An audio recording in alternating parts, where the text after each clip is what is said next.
kormeerkan oo lagu kurgalaya xaaladda nololeed ay ku sugan yihiin maxaabiista ku jirta xabsiga dhexe xamar isla markaana lagu ogaanayo horumarada ka socda warshadaha wax soo saarka ciidanka asluubta oo ay ka howlgalaan maxaabiista ayaa wasiirka cadaaladda iyo taliyaha ciidanka asluubta Soomaaliyeed iyo qaar ka mid ah hay'adda culimada Soomaaliyeed ay ku tageen xabsiga dhexe iyo taliska ciidanka asluubta Ex Control iyagoo kormeeray dhismaha xabsiga cusub kaas oo dhismihiisu uu hadda u yahay mid gabagaba intaasi kadib kulan ay wada qaateen wasiirka cadaaladda iyo taliyaha ciidanka asluubta iyo qaar ka mid ah mas'uuliyiinta hay'adda culimada ayaa looga hadlay sidii culimada kaalin muuqda ay kaga qaadan lahaayeen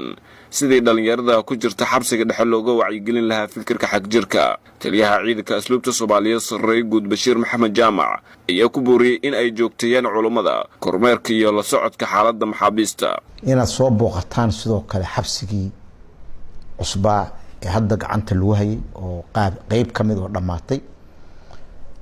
ujeedooyinka ugu weyn oo maanta aad noo soo baqateen aad ahaydeen inaad wax dhan isla aragtaan wixii talo oo iyo maartay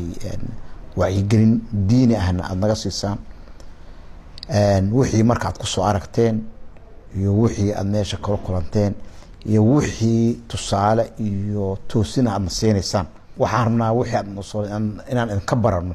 qaar ka mid ah mas'uuliyiinta hay'adda culimada Soomaaliyeed oo la hadlay warbaahinta qaranka ayaa waxay ka hadleen kormeerkooda iyo waxa ay ku arkeen aad iyo aad ayaa runtii gaar ahaan taliyaha ay maaragtay ciidanka asluubta uga mahadcelinayeen dadaalka uu muujiyay isbedelka uu ku soo dabaalay noloshii maxaabiista waxaan kaloo runtii aan soo booqanay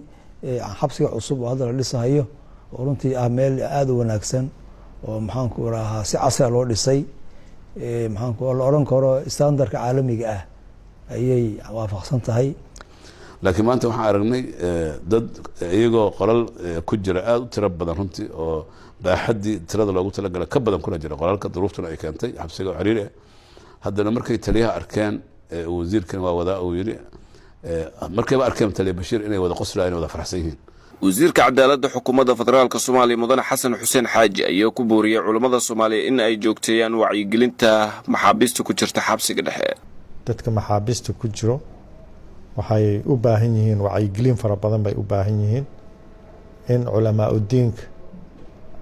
aan u siino ma aragtay kormeer mas access ay u imaadaan oo ay u waaniyaan oo ay ugu soo celiyaan dadka fikirka xagjirka